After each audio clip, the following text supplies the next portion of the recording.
E aí galera, tudo certo? Tudo tranquilo, gurizada? O que nós vamos trabalhar hoje dentro da nossa série aí que tenta dar um embasamento para vocês de conteúdos importantes dentro do conhecimento acadêmico, né? Hoje nós vamos falar sobre VO2. Pô, mas já falaram de VO2 nas aulas anteriores? Sim, nós já comentamos vários aspectos do VO2. Só que hoje a gente vai dar um panorama geral da fisiologia, assim, alguns aspectos básicos, mas um panorama geral da fisiologia, o que acontece nesse consumo de oxigênio. E quando esse consumo de oxigênio ele é máximo, ele é o limite do indivíduo, né, da pessoa que está fazendo uma determinada atividade aeróbia, aí nós chamamos de VO2 máximo. Então nós vamos ver características fisiológicas básicas para a fisiologia do VO2, do consumo de oxigênio, logo depois da vinheta.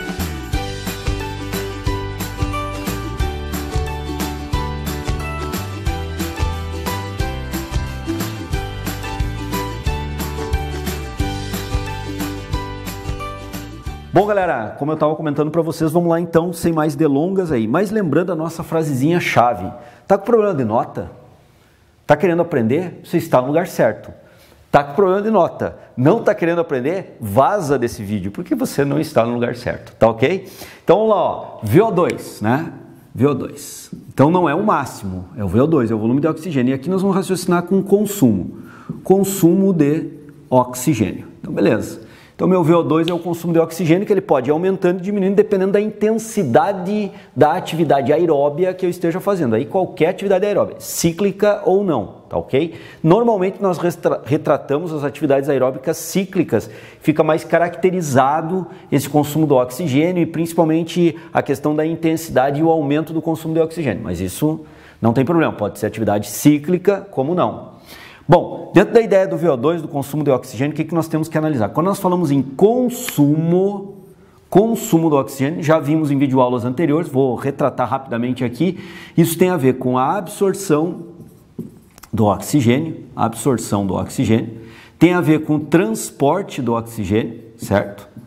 Transporte desse oxigênio, já vou detalhar, isso é a fisiologia que eu quero detalhar hoje, absorção, transporte e utilização. Ou metabolização aqui também caberia desse oxigênio. Então, o elemento chave aqui na discussão é o oxigênio, né? Nós vamos raciocinar com a absorção dele, o que acontece do ponto de vista fisiológico quando nós pensamos em absorção. O que está acontecendo do ponto de vista fisiológico quando nós estamos pensando em transporte desse oxigênio e, mesma coisa, quando nós pensamos em utilização do oxigênio, o que está acontecendo do ponto de vista fisiológico, né? Fazendo um retrato desse oxigênio. Vejam bem, nós temos que pensar sempre que o oxigênio ele se encontra no ar ambiente. E esse oxigênio tem que ser trazido, né, onde ele efetivamente será utilizado é na célula muscular, portanto na fibra muscular, certo? Fibra muscular. E na fibra muscular ele vai ser utilizado especificamente numa organela celular chamado mitocôndria. Mitocôndria. Muito bem, então o oxigênio está lá no ar ambiente, ele tem que vir para a mitocôndria. Essa é a ideia básica do processo fisiológico, ou seja, a fisiologia tem que conseguir, o processo fisiológico corporal tem que conseguir transportar esse oxigênio que se encontra no ar ambiente e conduzi-lo até a mitocôndria, que é a organela celular dentro da fibra muscular que efetivamente vai usar esse oxigênio para fazer um processo de ressíntese de moléculas de ADP, né, adenosina difosfato, e através de um processo, nesse caso aeróbio, né, do metabolismo aeróbio, recarregar essa molécula, ressintetizá-la novamente uma molécula de ATP, e uma molécula de ATP ela fica novamente útil para ser utilizada no mecanismo contrátil muscular, né? Essa é a ideia geral aqui do processo. Então eu preciso de oxigênio para isso, para manter meu mecanismo contrátil muscular em atividades aeróbias, cíclicas ou não, como nós colocamos aqui, tá certo? Bom, quando nós pensamos em absorção, nós estamos pensando no processo de recebimento desse oxigênio, ou seja, do ar ambiente, ele vai entrar pelas vias aéreas, narina, boca nesse caso, vai entrar na traqueia, vai para brônquio, bronquíolo e aí chega no alvéolo pulmonar. Então esse é um processo dentro da ideia de absorção. Nos alvéolos pulmonares, nós temos uma rede de capilares, e capilares agora eu já estou começando a entrar na transformação entre absorção e transporte, né? Capilares são microvasos sanguíneos que são capazes de fazerem trocas gasosas, ou seja, O ar entra nas vias aéreas, traqueia, brônquio, bronquíolo, alvéolos. Aí uma rede alveolar bastante grande nos pulmões. A partir disso, esse ar que se encontra nos sacos alveolares consta ali, entre vários gases, obviamente, o oxigênio. E aí, sobre esses alvéolos, nós temos essa rede de capilar que tem a capacidade, então, de captar esse oxigênio, de receber esse oxigênio que sai, então, de dentro dos alvéolos para esses capilares sanguíneos e aí passa o processo de transporte do oxigênio. Uma vez esse oxigênio dentro dos capilares sanguíneos, a grande parte dele vai se ligar às hemácias, aos eritrócitos, às células vermelhas do sangue, que são as células responsáveis de transportar em torno de 95% do oxigênio. Em torno de 5% do oxigênio vai difuso, né, no plasma sanguíneo, na parte líquida do sangue. Mas essas células vermelhas do sangue, as hemácias, são responsáveis de transportar, então, em torno de 95% do oxigênio. E aí, uma vez saindo dos alvéolos pulmonares e entrando nos capilares, as hemácias irão absorver, receber, captar esse oxigênio para transportá-lo. Via corrente sanguínea, via vaso sanguíneo. Nós estamos falando agora do quê? Nós estamos falando do transporte do oxigênio. Então, o transporte do oxigênio é feito, conduzido via células sanguíneas, células vermelhas do sangue, e, obviamente, via um fluxo sanguíneo que é causado, criado, produzido por um outro elemento de transporte bastante conhecido, que nós todos sabemos, que é o miocárdio. O miocárdio é uma bomba cardíaca, até podemos considerar o lado direito e o lado esquerdo, átrio direito e esquerdo, como uma bomba, átrio e ventrículo direito e átrio e ventrículo esquerdo como bombas diferenciadas, que vão fazer com que esse sangue flua, que tenha um fluxo sanguíneo através do corpo. Então, no processo de transporte do oxigênio para se chegar lá na fibra muscular, nós temos também, então, a influência do miocárdio.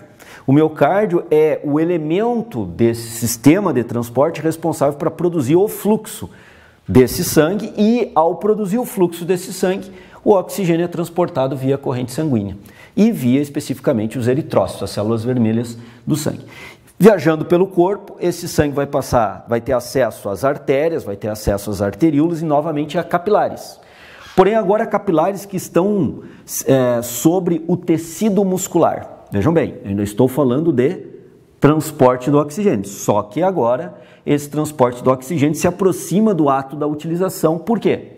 Porque o oxigênio fluindo pelo corpo via eritrócitos, via fluxo sanguíneo causado pela bomba miocárdio, débito cardíaco, fluxo sanguíneo sendo produzido, vai ter acesso ao tecido muscular e, ao ter acesso ao tecido muscular, via capilares, agora não pulmonares, mas sim capilares musculares, microvasos sanguíneos, é possível entregar o oxigênio que está sendo transportado, entregar para o tecido muscular. Então ele sai de dentro do fluxo sanguíneo e é colocado, deixado para a fibra muscular, a célula muscular via capilares. Então a troca gasosa ela ocorre em nível de capilares, tanto pulmonares, como nós vimos, como capilares musculares. Obviamente nós podemos pensar o mesmo miocárdio, que é um músculo, né?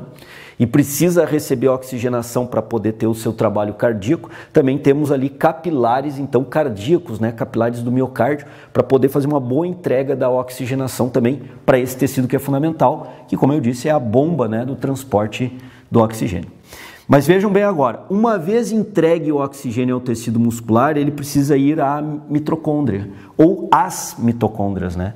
E esse transporte dentro da célula muscular é feito pela mioglobina, uma proteína específica de recepção desse oxigênio, de boa parte dos gases de oxigênio, das moléculas de oxigênio, é transportada via mioglobina até as mitocôndrias e entregue nas mitocôndrias as taxas de oxigênio.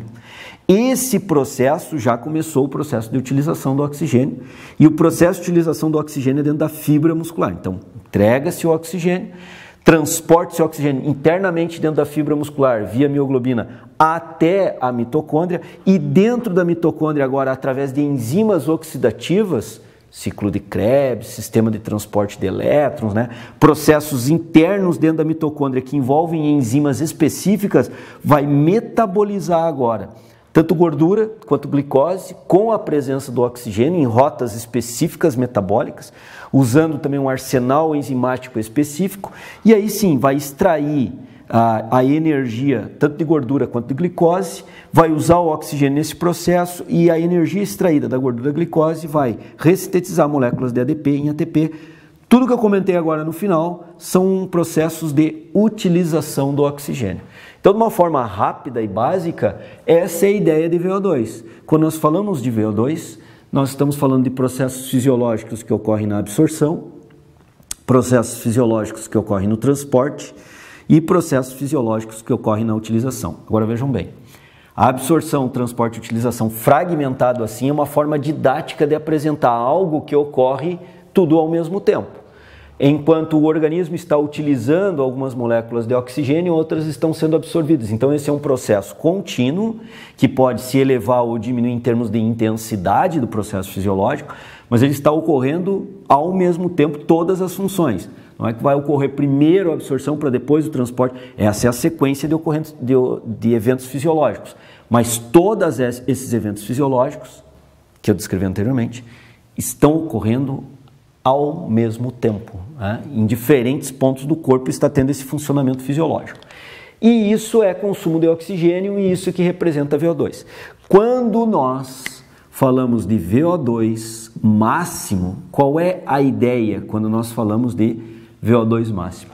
A ideia é que nós coloquemos em xeque, né, o limite de absorção de oxigênio do indivíduo para aquele momento de condição física dele, porque isso pode ser mudado, melhorando ou piorando a condição física, a capacidade de absorção pode aumentar ou diminuir, a capacidade de transporte de oxigênio pode aumentar ou diminuir, o limite dessa capacidade de transporte do oxigênio, e o limite também da capacidade de utilização do oxigênio, que depende muito de uma quantidade mitocondrial. Qual é a quantidade de mitocôndrias que esse indivíduo apresenta na fibra muscular? Pode ser um fator limítrofe para ter uma maior ou menor consumo de oxigênio, já que se trata de um ponto importante da utilização do oxigênio. Mas, quando nós nos retratamos para VO2 máximo, nós estamos nos retratando justamente a situações limites fisiológicos de absorção, de transporte, de utilização de um determinado indivíduo, que para alguns pode representar uma absorção, um consumo de oxigênio maior, para outros pode representar um consumo de oxigênio menor. E a ideia do termo consumo de oxigênio envolve essas três funções fisiológicas que didaticamente eu segmentei aqui, mas como eu disse, elas estão ocorrendo ao mesmo tempo agora. Tá certo, pessoal? Então essa é a ideia de VO2, de consumo de oxigênio, e de VO2 máximo dentro dessa abordagem rápida aqui fisiológica. Um detalhe importante para entender a capacidade limite e fazer sempre um paralelo entre repouso e esforço físico, nós poderíamos comentar sobre o transporte do oxigênio e as hemácias.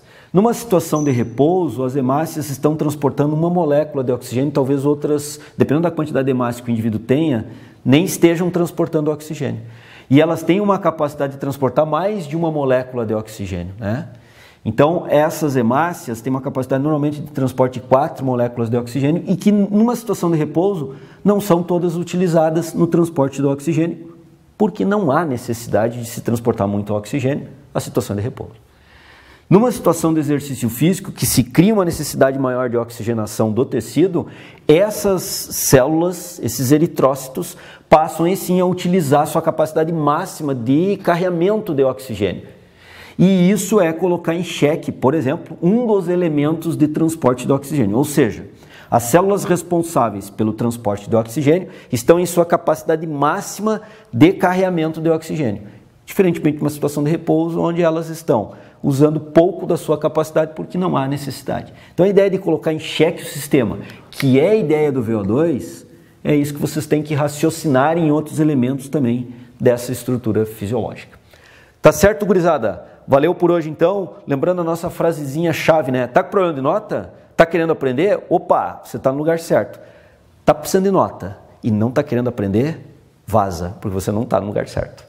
Tá bom? Valeu, um abração, até mais.